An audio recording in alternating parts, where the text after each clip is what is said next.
Goeiemôre vriende, dit is 'n lekker koue dag. Ek het gistermôre vergeet om die telefoon aan te sit.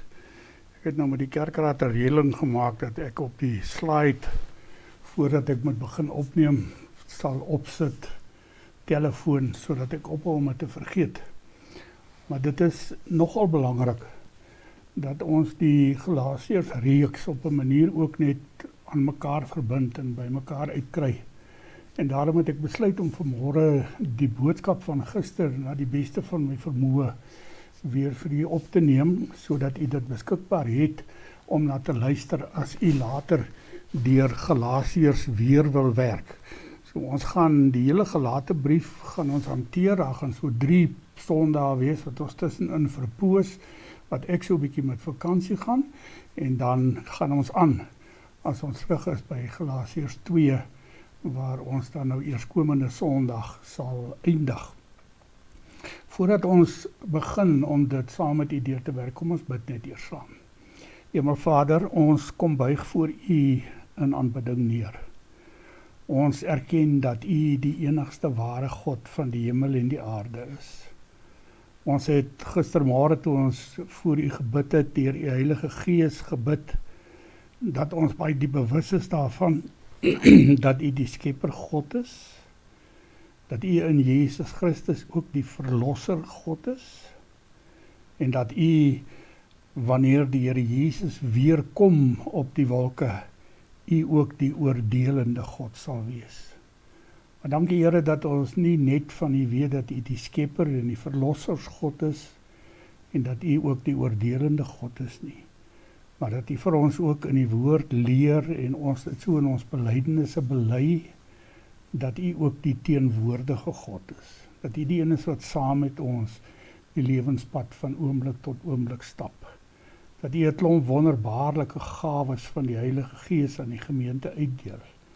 Die eerste daarvan dat ons 'n gemeenskap van gelowiges is. Die ander dat ons ook self uit die dood uit sal opstaan.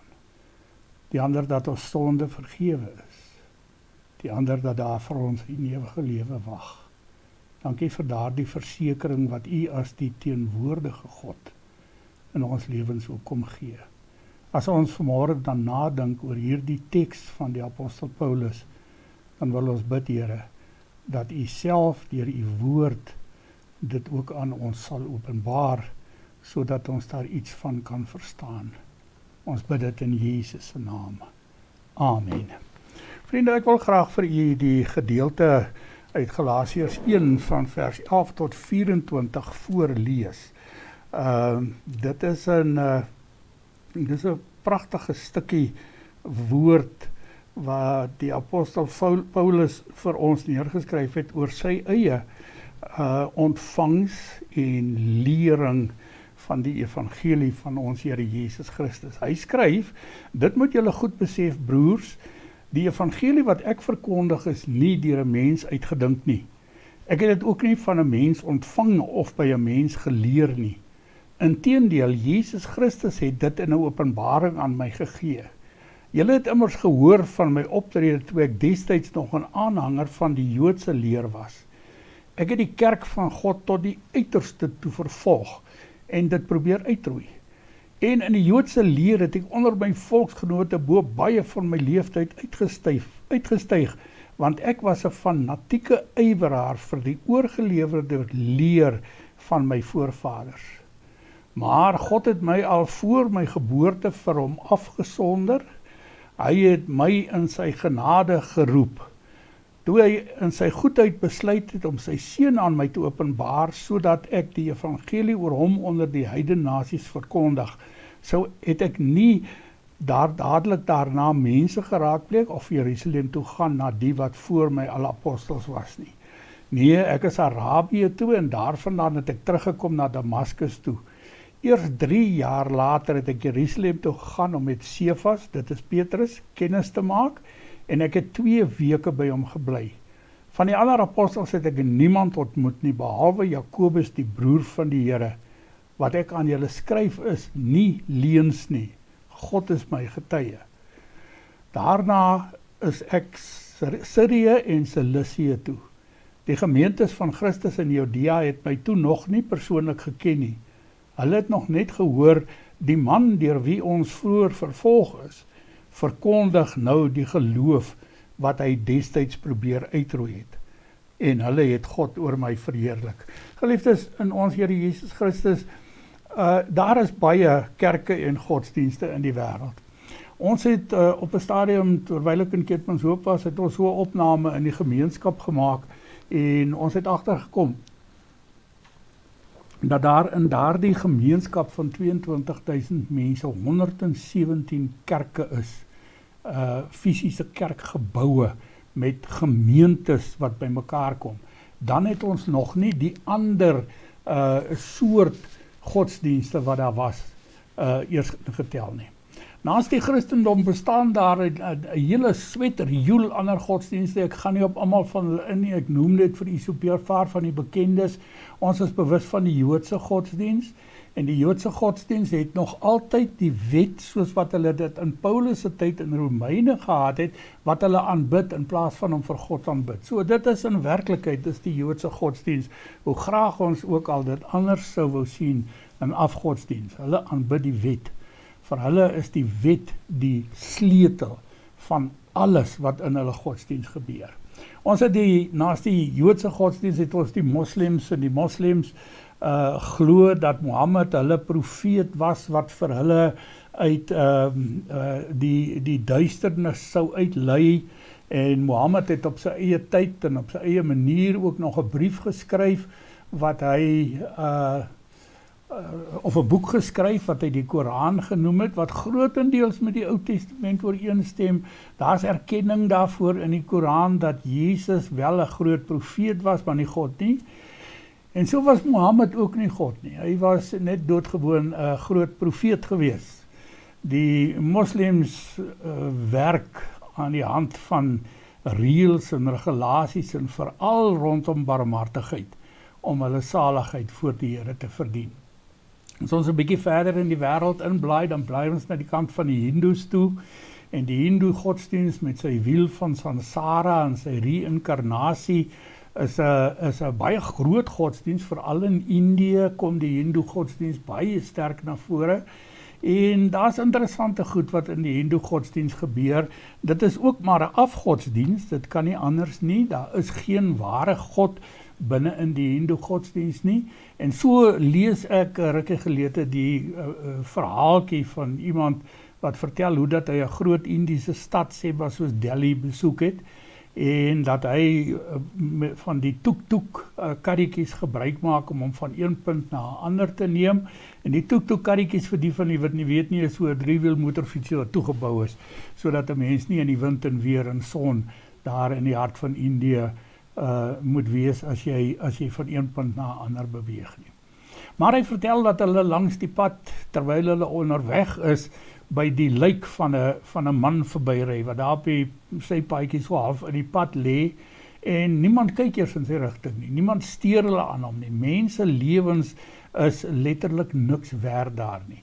Daarteenoor is ander lewende wesens geweldig baie belangrik. Rondom die hele idee van die reïnkarnasie sê die wiel van Sansara, jy mag nie eers 'n kokkerot doodmaak nie, want jy mag dan dalk net as 'n kokkerot terugkom in jou volgende ronde.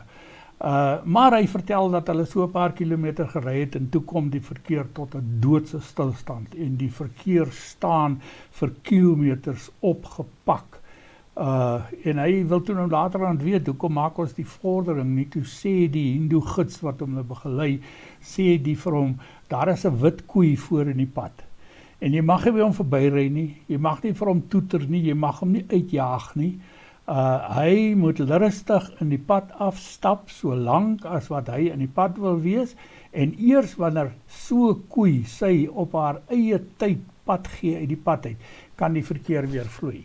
En dit is die geweldige waarde wat hulle aan 'n wit koei heg, want die bees oor die algemeen, en vir alle wit koei, is 'n besondere deeltjie van die Hindoe godsdienst.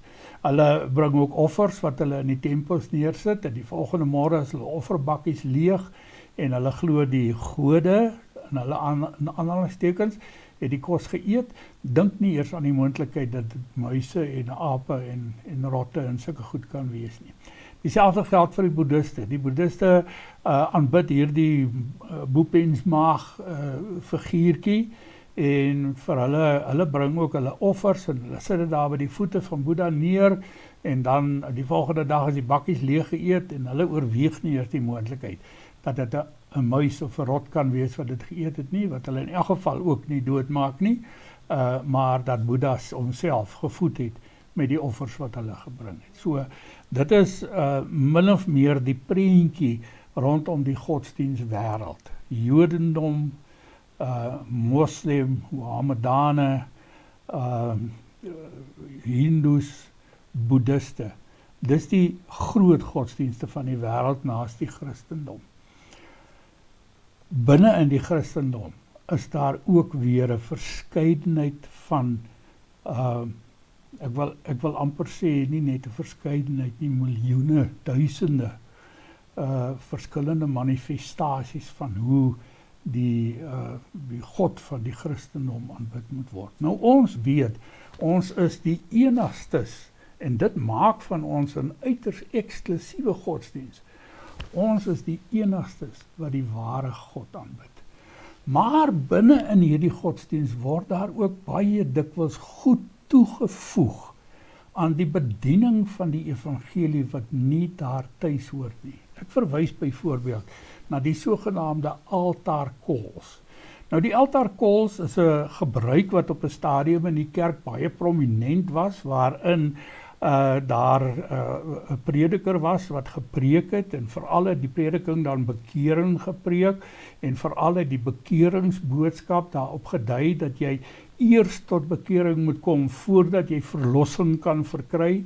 En dan het hulle hierdie altaarkols gemaak, en mense het uit hierdie massiewe gemeentes, veral rondom die megakerke opgestaan en vorentoe gegaan en bely dat hulle nou tot bekering kom, en dat hulle lewens aan die Here Jesus oorgee, en dan het hulle daarvan aan uitgegaan. Maar hierdie altaarkols het in die loop van tyd, het dit die groot spot van die wêreld teenoor die Christendom geword. Want jy sien, die mense wat opgestaan het om dan nou hierdie altaarkol te antwoord, het in 'n gemeenskap gelewe. En die mense wat saam met hulle in die gemeenskap gelewe het, het hulle baie, baie beter geken as die mense wat in die kerk saam met hulle teenwoordig was. En hulle het waargeneem dat die persoon opstaan en tot bekering kom, en sy lewe aan die Here oorgee, en desnoods ook gedoop word, want dat is mos nou deel van daai hele ritueel. En maandag, dan sê die man neer soos hy eergister was, dan het daar die belydenis, en daar die seëning wat oor hom uitgespreek is, en daar die doop wat hy gedoen het, nie 'n tydverskil gemaak nie. En so het die altaarkols eintlik 'n soort van 'n bespotting in die kerk van Jesus Christus geword. En julle moet julle self die voorreg gun om bietjie te gaan luister na hoe mense hierdie altaarkols deesdae beoordeel vanuit die hele Christendom, maar ook vanuit die wêreld. Gaan kyk 'n bietjie, gaan Google 'n bietjie altaarkols, en dan kyk jy wat het daar gebeur. So, ek dink die belangrikste rede waarom altaarkols die spot van die wêreld geword het, is omdat dit nie Bybels is nie. Daar kom nêrens in die Bybel 'n sweempie van so iets voor nie. Die apostel Paulus byvoorbeeld, wat meer as die helfte van die Nuwe Testament geskryf het, wat hierdie gedeelte geskryf het, het vasgeglo dat die verkondiging van die evangelie, die verkondiging van die ware evangelie, wat niks aan toegevoeg is of iets by weggevat is nie, dat dit deur die Heilige Gees self werkend in mense se lewens kom, en daar die verandering teweegbring wat nodig is, sodat 'n mens nie verlos kan word nie, maar as verloste kan lewe. Dit is baie belangrik, want op die einde van die dag is die kern van die evangelie van Jesus Christus, dat jy in Jesus glo. Paulus skryf dit in Romeine 8:10, dat jy in Jesus glo en dat jy bely met jou mond dat hy die Christus, die seun van die lewende God is, en met jou hart glo dat hy uit die dood uit opgewek is. En as jy dit doen, sê Paulus, dan sal jy gered word. Jy hoef nie al hierdie ander goeters daar buite voeg van gees inspreuke en spreek in tale en omval in die gees en veral nie gedoop word sodat jy gered kan word nie. Dit is so 'n vals evangelie, daai mens raak eintlik my nekhare reis eintlik wanneer ek daarmee te doen kry. Daarom dink ek is dit belangrik dat ons so 'n bietjie gaan kyk na wat is dit wat Paulus in hierdie gedeelte sê, wat kenmerk die evangelie? En die eerste dingetjie wat hy sê wat die evangelie kenmerk, hy sê dit is 'n evangelie wat deur Jesus Christus saamgestel is en aan Paulus bekend gemaak is. Ek sou nogal graag die beeldjie wou gebruik en ek het dit nie gister gedoen nie, so julle is bevoorreg, julle kry eintlik 'n beeld wat nie gister in die kerk gebeur het nie, van 'n koekresep. 'n Basiese koekresep is 'n basiese koekresep. Alles wat jy daaraan byvoeg, verander die resep.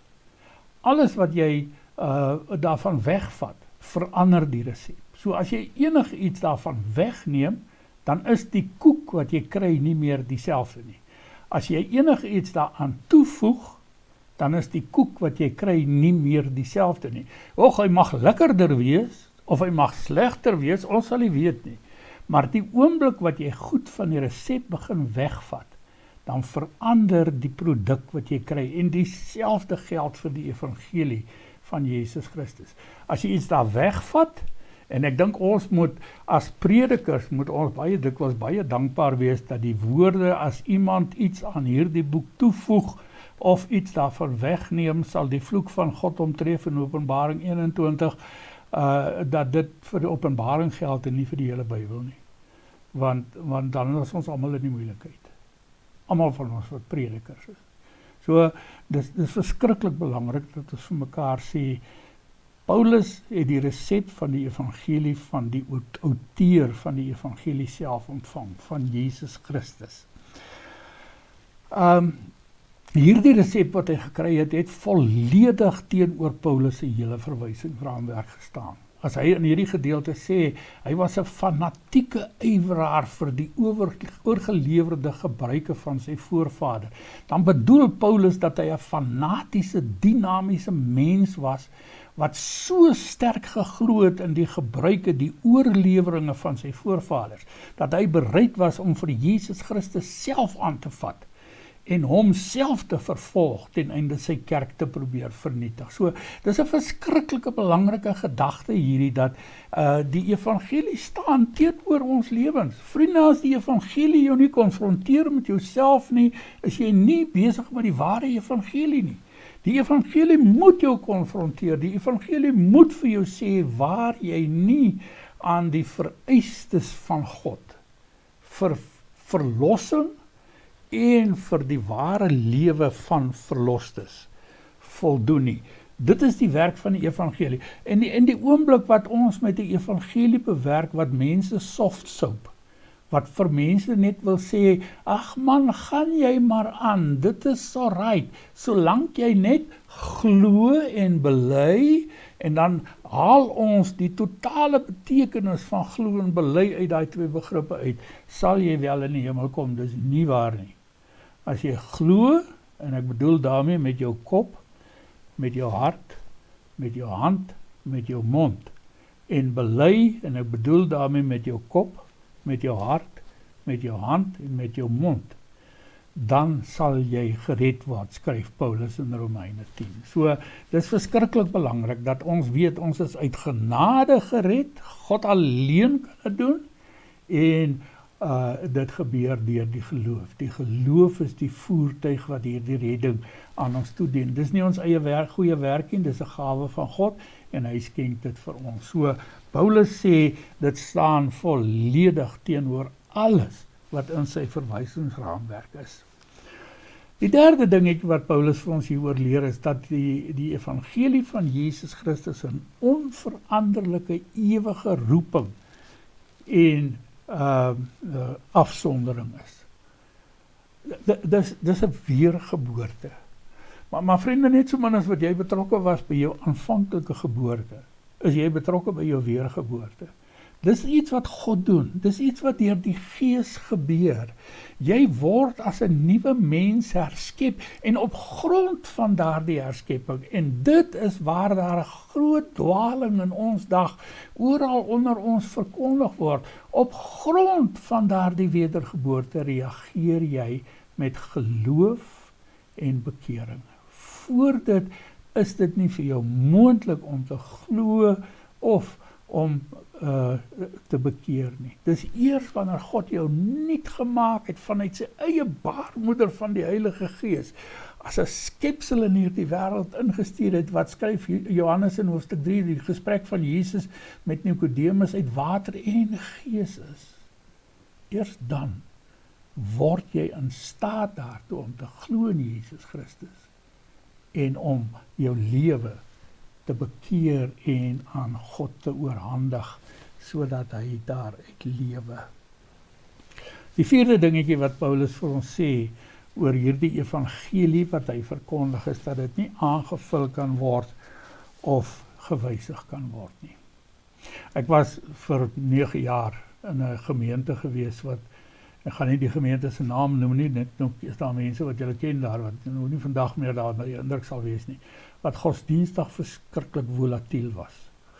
Volatiliteit beteken dat 'n ding kan ontplof. Hy's nie stabiel nie. Hy beweeg, hy's die hele tyd aan die woel en die werk soos die golwe van die see.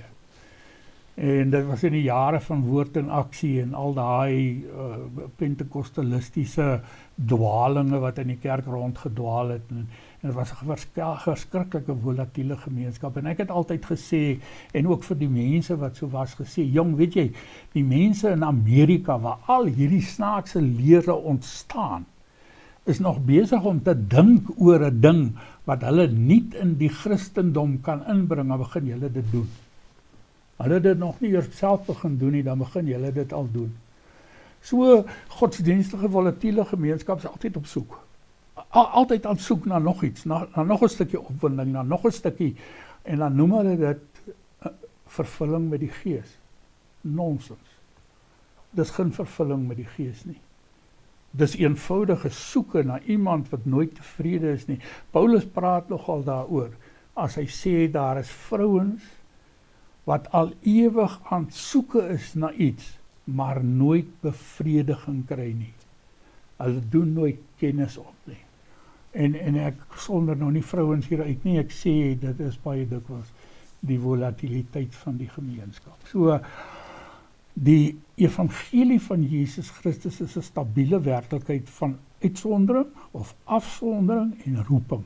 Dis 'n stabiele werklikheid wat teenoor die realiteit waarin ons leef staan. Dit staan teenoor die sondige wêreld. Dis 'n stabiele wêreld wat deur God self saamgestel is en aan ons bekend gemaak is deur Jesus en deur die apostels. Al die ander apostels, selfs al het Paulus hulle nie ontmoet nie. En dit kan nie aangevul of gewysig word nie. Ons belydenis is die evangelie, soos wat ons van God ontvang het, is 'n volledige openbaring van God. Alles wat God wil hê ek en jy van hom moet weet, staan iewers in die Bybel. Jy kan daarvan dood seker wees. En as jy soek na die een of ander ervaring of belewenis, of as jy die hele tyd aan die soek is na nog 'n stukkie opwinding, en dit pas nie in die Bybelse prentjie, dan moet jy weet, jy's weg van die evangelie van Jesus Christus.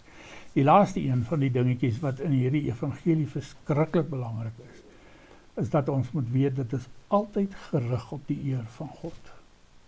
Wanneer die Jode in Jerusalem en in Judea en in die omgewing hoor dat hierdie Paulus wat hulle vroeër vervolg het, nou die evangelie verkondig wat hy vroeër probeer uitroei het, dan staan daar in die teks en hulle het God oor my verheerlik.